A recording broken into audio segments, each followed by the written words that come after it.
I think that being financially compatible doesn't even necessarily mean that you have the same financial goals or background, but it just means that you have the same comfortability with being open and actually talking about it and future goals as well.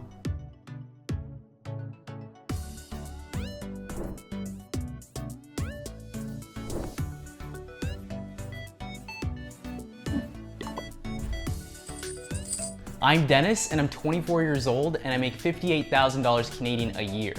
My name's Steph, I just turned 24 years old and I make $60,000 Canadian a year.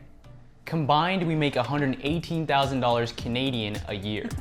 And we live in Toronto, Ontario. I work as a strategy and operations coordinator within a human capital team at a Big Four firm. And I'm a consultant at a Big Four firm and I primarily work on, financial projects. So I think given the companies that we work for and given that we, work for companies that are external facing and rely on a lot of clients in order to make money, things got kind of uneasy as soon as COVID hit because, usually during these times, a lot of companies are trying to hoard cash and they're not really trying to spend money on consultants, right? So for us, job security was definitely a big thing that we were worried about and, we're still worried about right now. But I think as time progresses and as our companies and we adjust to the climate, I think things are sort of getting better and better by the day.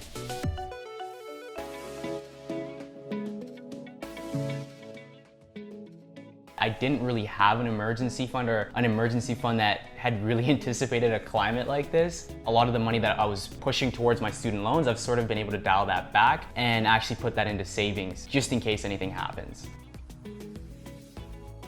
So when it comes to budgeting, every month we look at our transactions and we see where we were spending in each category. But we try to make sure that we know where every single dollar is going, and we usually use the Mint app.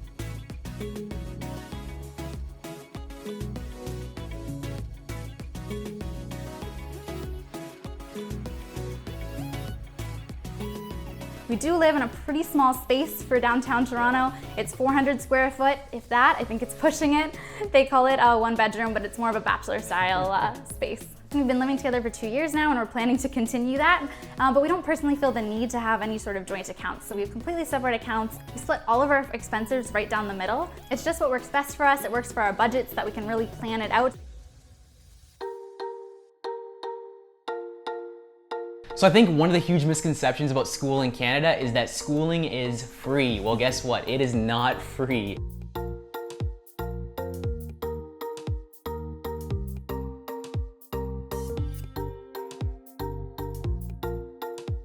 And after 11 months, I'd already paid down over half of the amount. So on a typical month, I actually throw close to 50% of my income towards my debt. So I've actually been able to dial that back and throw that money into savings just because they put a halt on, having to pay back your debt up until I think September of this year. I was really lucky to graduate with no student loans. It was a nice blessing to have leaving school. And it's nice being with Dennis because then I can start working on our savings, and in the future, when we start investing together, that'll be a good stepping stone for us in the right direction.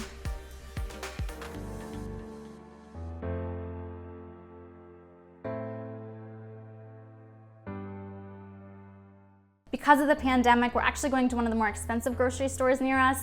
Definitely something that we're choosing to do. It's not a necessity, but it's cleaner. There's more measures in place. We know that the hours are a little bit better. It's easier for us to go there right now. So our budget's gone up by maybe $50 to $75 a month for each of us. We cook together, we eat together, but when it comes to paying, what you can do here is you can actually ask the cashier to split it right down the middle, and we'll do it right at the store. It's just easier for us. When you get the transaction on your credit card or your debit card, it's that exact amount that goes towards your individual budget for, for food, right?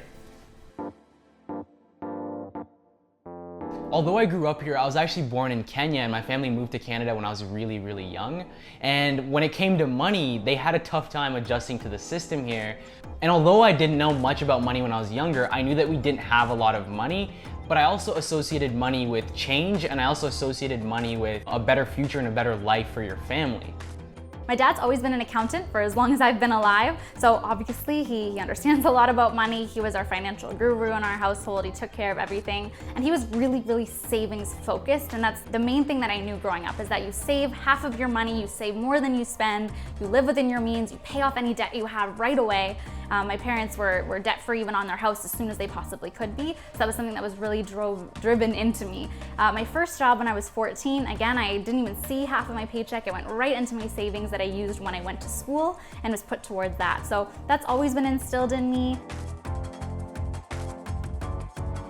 So I think the first time that we talked about money was actually before we started dating. We had a lot of similar coworkers at work that we talked to about, and we actually talked about salary for the first time, which is a huge topic, salary transparency. I worked in HR, him and one of our friends worked in finance, and they made more than me per hour at our jobs. So that was the first time we really talked about it. I also think we definitely kicked off some conversation talking about our, our upbringings and our backgrounds. Obviously me coming from a family that didn't really have much, whereas, Steph's family, like she said, her dad was an accountant, and, they were very savings focused and kind of knew what they were doing with their money, right? So I think sort of looking at that variation and seeing the dynamic was, one of our early conversations. So because Den and I live together, a lot of our fixed expenses are the same and we split them down the middle. One place that we definitely differ is my coffee budget. I used to spend a lot more before I started budgeting on coffee, as I'm sure a lot of people do.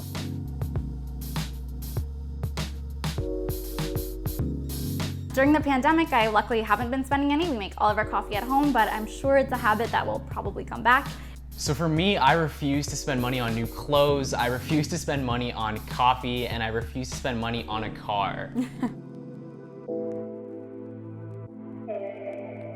Before we get started, destroy the like button. So we actually started our YouTube channel, Steph and Den, last year in August, but we didn't get serious up until January.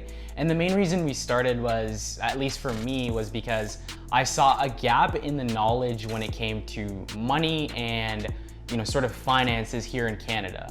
I think a lot of the information that we see online is very United States focused, and there wasn't really much when it came to Canada.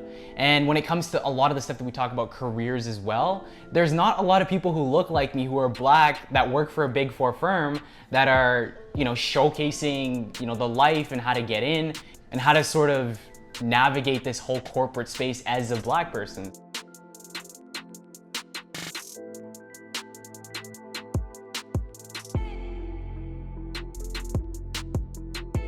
We want to help young people like us. We want to help people who look like us, who don't look like us. Overall, just understand their finances, and also just, even if we're not in a position to teach on every topic, sharing our experiences and being really transparent so we can help people along the way. We also try and offer free resume reviews and different things like that so we can actually give back and give value for free to other people and do what we can to connect in that way.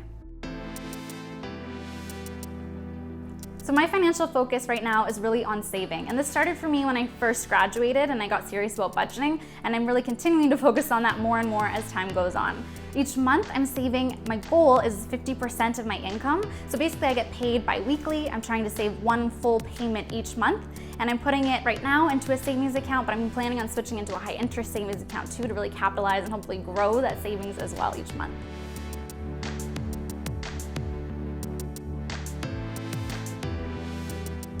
So right now I'm actually not even paying back my student loans. All that money is actually going towards my savings, and I'm keeping that aside, and it's sort of helping me with my rainy day fund should anything happen, me losing a job or anything else happening financially.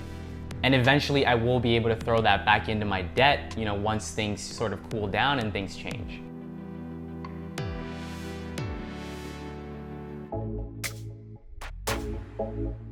So when it comes to health insurance here in Canada, it's actually free, which is really cool. But when it comes to your prescription drugs, that's usually covered by your employer through insurance. That would be deducted from your pay monthly. So for here in Canada, if you were to lose your job, I definitely don't think your employer paid benefits would be something that would be too big of a deal, given that the rest of healthcare is free. So if you were to go to the hospital, it's covered by what we call, your OHIP card for people here in the province of Ontario. So it's completely free. You break your arm, you go to the hospital, that is free.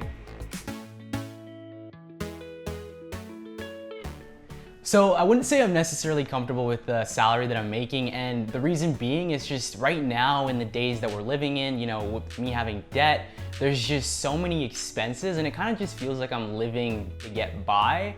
And the type of career path that I've chosen, I kind of knew what I was signing up for. You don't necessarily make a lot in the beginning, but hopefully as you gain experience over time, you know, that can translate into more income. I would say that I do feel comfortable with my salary, given the fact that I'm still in my entry-level role. I'm still working as a coordinator and hopefully working my way up to beyond that. It's a good starting salary, especially on the internal side of an organization like this. Like Den mentioned, in general, certain other roles in other organizations, it might be higher, and obviously I'm working my way up to that. But starting out right now, I do feel comfortable for where I'm at. I think for myself, the most important money lesson that I've learned is transparency is key. And I learned that starting out when I was young, where I didn't know a lot about where our money went. I just knew it was important to save, to now really being able to share that with other people. That's a barrier. People don't know what their peers make, what their parents make, what it really takes to maintain a lifestyle and avoid lifestyle creep. So for me, the most important money lesson is that you should be transparent with it and just honest with both yourself and others about where you're at with your money. Thanks so much for watching. Don't forget to subscribe to CNBC Make It and Steph and Den down below.